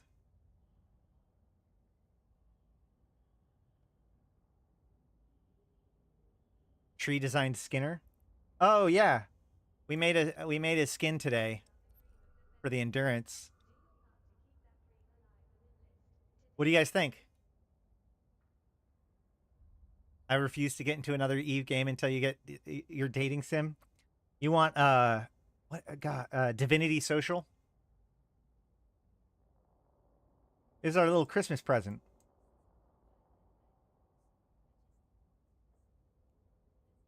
$90.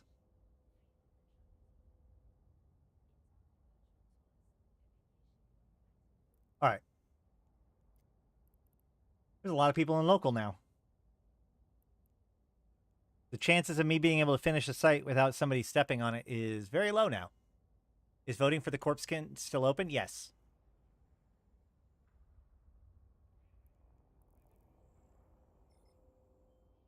Oh, so let's look at the event a little bit more. That's what we were going to do. Let's look at the event a little bit more in game, okay? So first we're going to look at the login rewards. The login rewards have 33 gifts that claimed. Okay, so before we jump into this too much, I do want to stress this happens every single time. Just because there's 33 days remaining and 33 gifts does not mean that you have to get it every single day. They do this now to make it so that you can get stuff every single day. But if we look, the maximum reward, see, all of this stuff is just kind of, it's just boosters and filaments and stuff. So none of this stuff actually, like, in the big, these aren't the grand prize or anything. The grand prize is right here. So day 25. So if you log in every single day of the Winter Nexus, on the 30th, you will get the grand prize. And everything after that is all just bonus. You can miss 8 days out of the 33 days and still get the grand prize, which is 325,000 skill points, right? On top of that, we get, let's see what else we get. Today, we got a fireworks crate and 50,000 skill points. Tomorrow, we get a high-sec ice storm filament, which, let's talk a little bit about how this event works. So if we open up the map, you can filter by different things, right? So, like, here's my map filtered by sovereignty, right? Or here's security status, right? Here's the solar systems by security status, right? And you can look at the map and you can filter it by a bunch of different stuff. One of the things that you can filter by is under geography and statistics, metaliminal storms. Now, a lot of these nullsec metaliminal storms are likely to be, well, some of these nullsec metaliminal storms are going to be the standard metaliminal storms that are like exotic or electrical or whatever. However, as you can see, we have a lot more metaliminal storms than normal, and they are in high sec and low sec as well. These are where the event sites are concentrated. You must go to a system that's infected by a winter storm in order to get the winter event sites. Now, that does concentrate people in a single place, and it does mean that you might have to go into low sec or null sec and be in a concentrated space, but there is a small advantage, which are the reindeer filaments. There's a series of reindeer filaments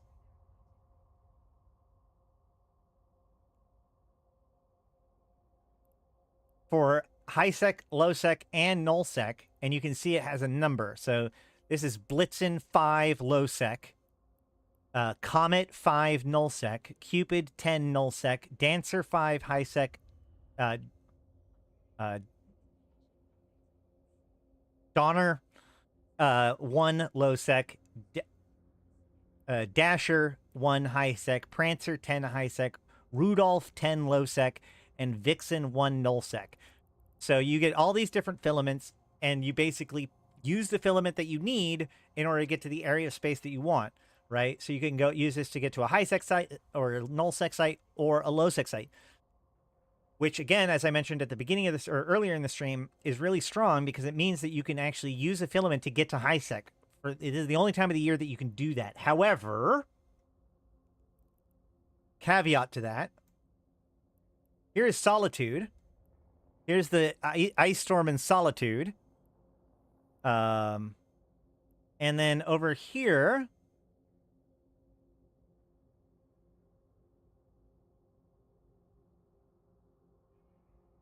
Patch, Providence, blah, blah, blah. Where is it? Oh, I didn't realize that Iridia was so close. Over here is Iridia. And thankfully right now Iridia isn't much in the nullsec area or in the highsec area. But the point is that the highsec winter storms can cover highsec islands. There's always at least one winter storm in the highsec islands. So you might use the highsec winter filament to try to get to highsec, and you end up in one of the islands instead. So it's not a foolproof plan to get your stuff to highsec, but it does work. So once you get to the sites, once you get to the systems, of course, you know, you can spread out. They radiate 2 systems away from the central system. So hopefully you can spread out and find what you need. Going back to the track. So you get your first filament, the highsec ice filament, tomorrow, if you haven't gotten one any other way, as well as a crate that can give you another one. Then on day 3, that's when we get the expert systems. So quick, guys, get your endurances into the market, because in 2 more days, they're going to be a lot more people being able to use them. The winter event expert system allows you to use the endurance and ice mining lasers, which are critical to being able to use the site, run the sites. You actually cannot mine enough ice in a venture to turn it in. So ventures are usually seen as like the combat ship for the winter sites or for the mining sites, just so you know. And then the Pacifier Aurora Universalis skin is on day 3. Aurora Universalis skins are always really pretty.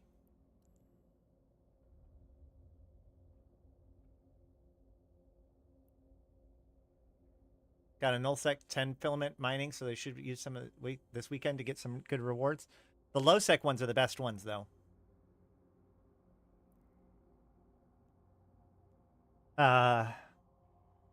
Day 4 is 10,000 skill points, and Winter Pales Matte Limited, which is like almost like a white.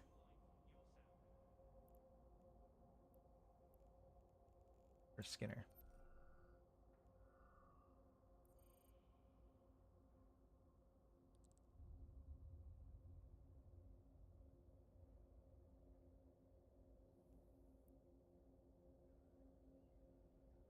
Color white matte. Oh wow. No, that is white white.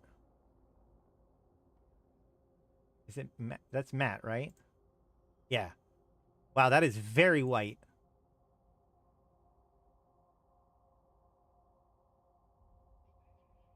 Yoiul Snowball Crate on day 5. And a Manascara booster, which those are, I can't remember which ones are which. This one is Energy Turret Tracking Speed. And then on day 6, you get a Dancer 05 Highsec Filament and 4,000 Evermarks. Remember, 4,000 Evermarks is your second task for the day. White Storm Sunyata booster. This should be capacitor, right? Oh no, module heat damage. And more filaments. Day 8, we get a Nullsec Vixen filament 01 and 100,000 skill points. Day 9, we get a Viator. I guess that's fine. Looks good.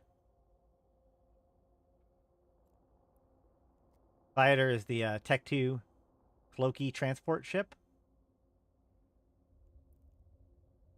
And the Anshar.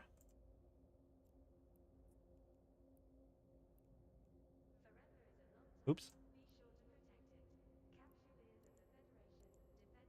I don't like how I'm having to unclick and then re-click it in order to actually view it. That's a bug.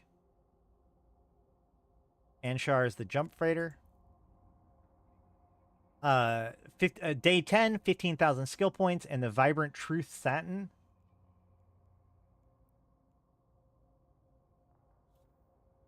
There's the Vibrant Truth Satin.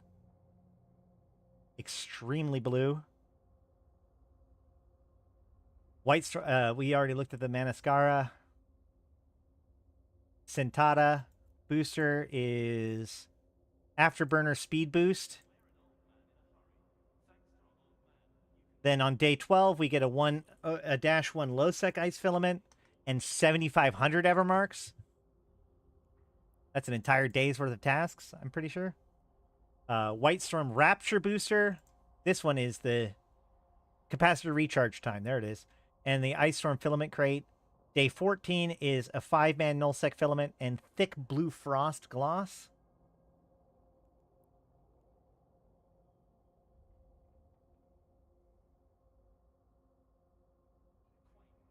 Where is it? What did it say? Thick blue frost. That's blue ice. Is there a difference? Is blue ice blue frost? Did they mess up?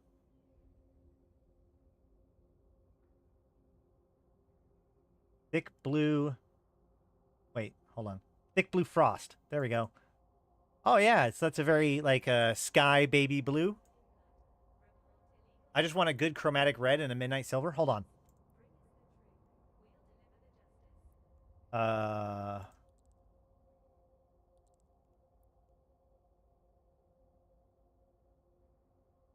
Chromatic red.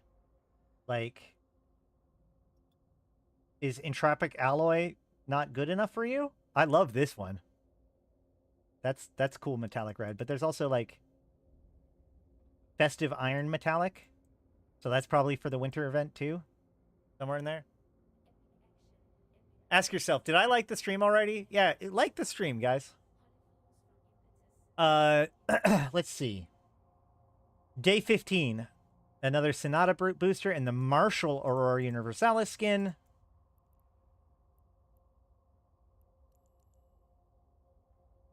I already have Red Stargazer, though, so why would I ever need this one?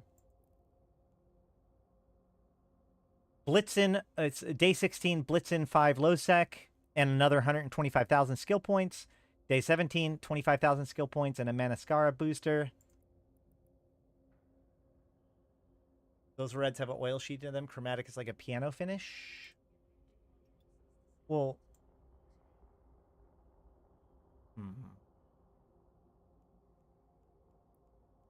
are you looking for like, like a glossy red?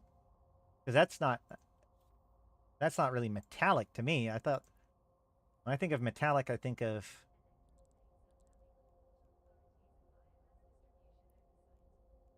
what? Oh, I think of it. I think that this is a good metallic red. I'm confused as to why that doesn't work for you. That's like a purplish.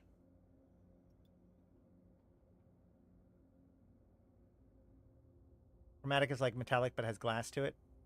Okay. I get you. I feel you. I know. I'm pretty sure I know what you mean now. And yeah. I do like some of the more opalescent skins, like is this one? No. Where's the ones that we just got?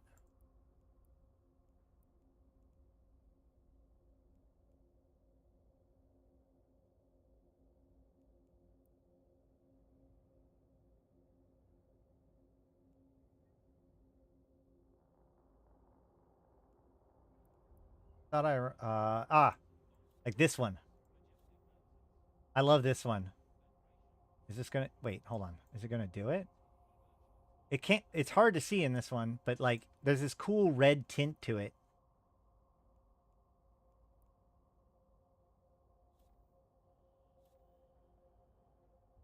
Now it's not going to do it. Awesome. Moving on. So there is the Yoiul Apparel crate and Trinket crate on day 18. I don't know what random trinkets are going to be in that, but we'll probably look at them when they happen. Antique copper foil metallic. Why'd I close this?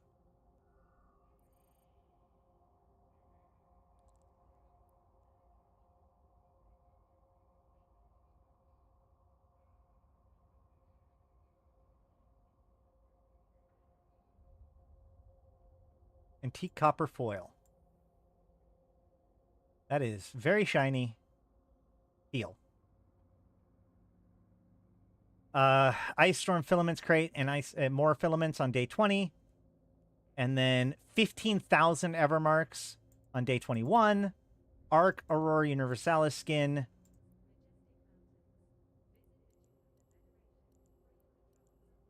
Again, Jump Freighter.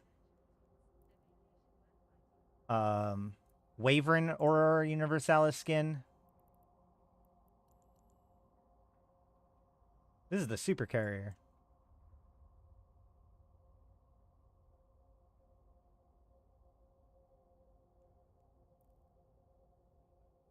Next is Solstice Nexus. Solstice Nexus.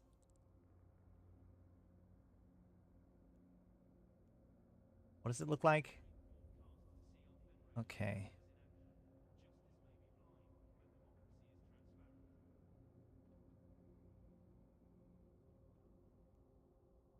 LMNOP. What? Is this it? Yeah, there it is. Get rid of this. And then...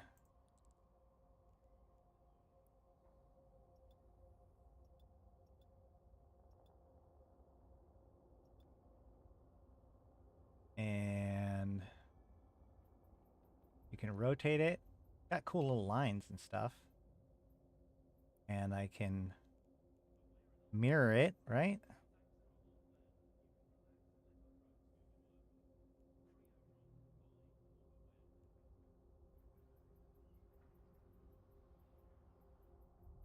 There's some cool effects that you can do with this.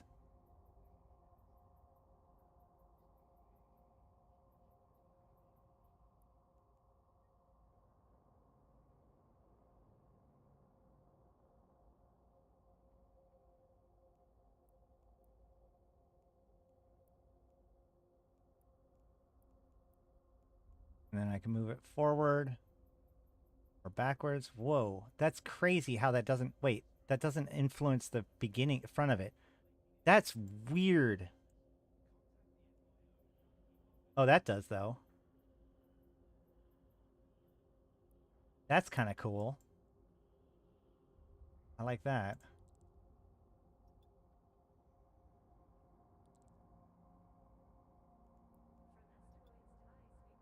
That's kind of cool. All right. Day 24. More filaments and a Rapture booster. Rapture being capacitor recharge time again. And then, of course, on day 25 is the big skill points boost. Cool. So next, we look at the event track. So your tasks are you get points for shooting people with firework, with festival launchers, with snowballs, mining in volatile ice fields, and combat in NPC sites, as well as exploration. All of those give you points. Your number 1 is going to be the Enforcer Aurora Universalis skin. Then 10,000 skill points, and then Darkest Amethyst Matte. So we can go here, basic, matte.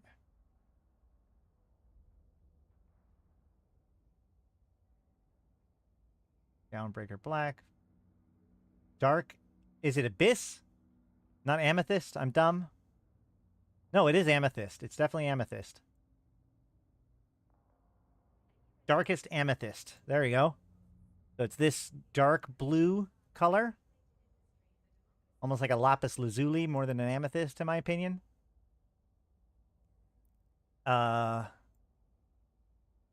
Next is Yoiul Festival Booster Crate, which we've seen those.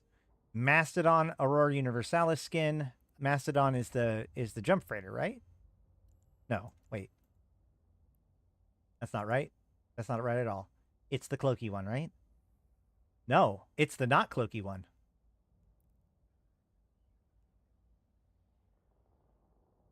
Then 25 Plex.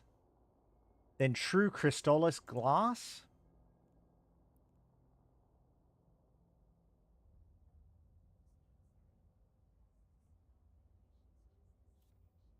This one. Very faint pale blue. Ice Storm Filament Crate. 15,000 skill points. Crane Aurora Universalis. This is the Covert Ops one. Crystal Glazed Gloss.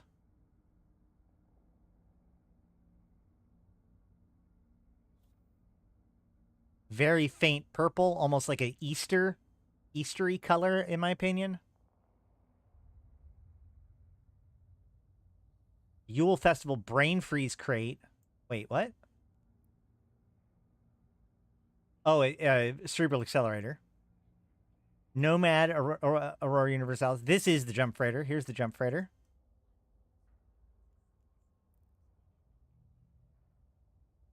Steel Bauble Metallic.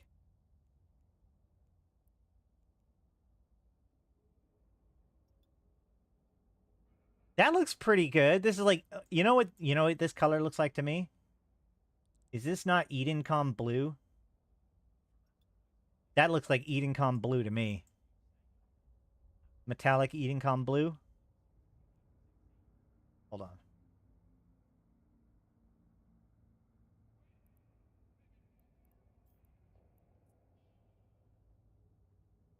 Yeah, right. I mean, close enough. I'd say close enough. Then 25,000 skill points, and then a Nyx Aurora Universalis skin. That's kind of wild. The number of people, the number of accounts and characters that have a Nyx available to them that are also going to get this far along on this track is not very many. And remember, these redeem directly to your character. You can't sell them. So this might actually become a pretty rare skin.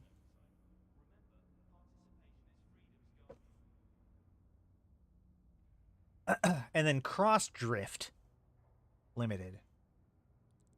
Let's look at that one. Looks like checkerboards.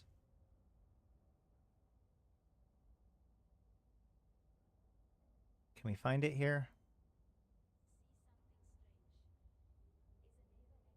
It does not look.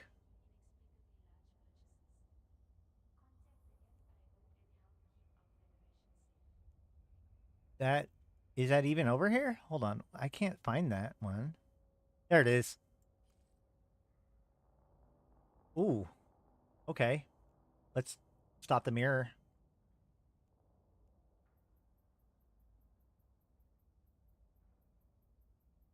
That's got some pretty interesting effects as you rotate it.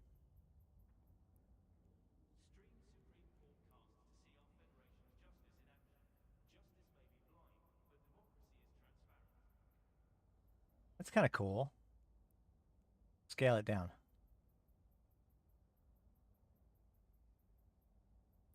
Yeah. Huh. Now remember, it's the silver part that is the actual pattern. Like I can change this to red if I wanted to. And it does affect, hold on.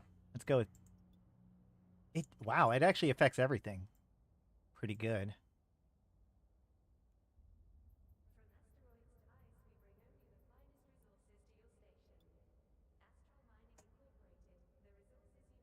It tints almost everything. And then, of course, 75 plex at the very end. New goal, get next fly with winter Nexus skin. Candy cane. Oh, hold on. So we can go with like a glossy, basic, red. Yeah, see, I don't know if it really works for like a candy cane thing. It's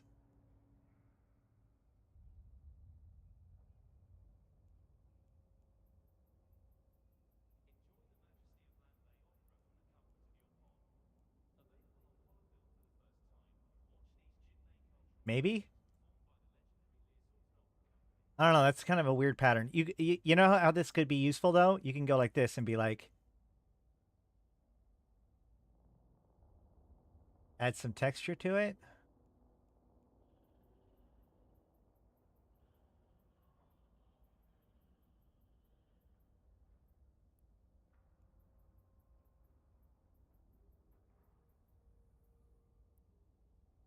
That see, starting to look kind of cool.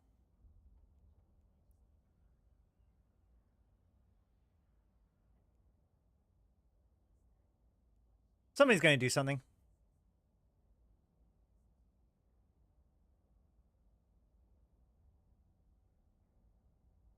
Oh wait, wait. Just park the Knicks in your garage.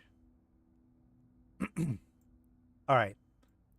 And that is it for the rewards for the winter event. I would recommend like Eve Workbench and other videos. It's the same exact event from the last 2 years. So you can go back and look up any other Winter Nexus event strategies for like good fits and good stuff. I know that we will be doing Winter Nexus stuff. We already have been. I want to do some low-sec mining and such. So if you're interested in joining us, make sure to get into the Discord and into the Corp if you can. We are here to maximize player engagement with EVE Online. But I think that that's about it for today. And I got to go to the bathroom, so we might not do a practical exercise today. Although we did do a site at the very beginning of the stream. Tomorrow, we could look at the mining hacking side of things if people are interested. Let me know what aspects of the Winter Nexus are you most excited for? What parts of the Winter Nexus are you interested in me showing you some stuff about? But this is the most, generally speaking, the most lucrative event of the year. So it's probably worth getting out there and checking it out. But if you haven't gotten your million free SP, please consider using the link down below or in the chat to get your free million skill points. It does help the people that support the stream. If you want to support the stream even more, you can like the stream, share it with some friends. Or better yet, you can always become a member or a patron for just $1 a month, get emotes and access to early stuff, etc., etc. Especially around this Christmas season, you know, I get to do this because of you guys. So I guess if you help make a good Christmas for my son and myself and my puppy and my cat and my guinea pigs and all them and everybody else, yeah, I just appreciate you guys being here and hanging out. But all that said, I think that might be it. So I have been Ashtarothi. I've been playing this game since 2010, talking about it since 2012, and I'm here to put even to context for you, my fellow Imperians. Thank you guys so much for coming. I love y'all. We should be back tomorrow to talk about things. We'll see. Until next time, I'll see you in space. Just don't gank me.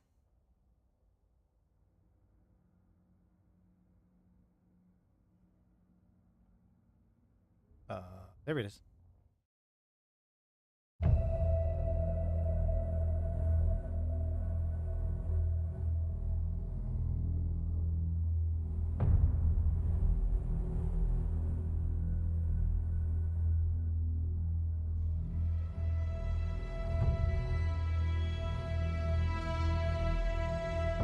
Bring on the wrecking machine.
city.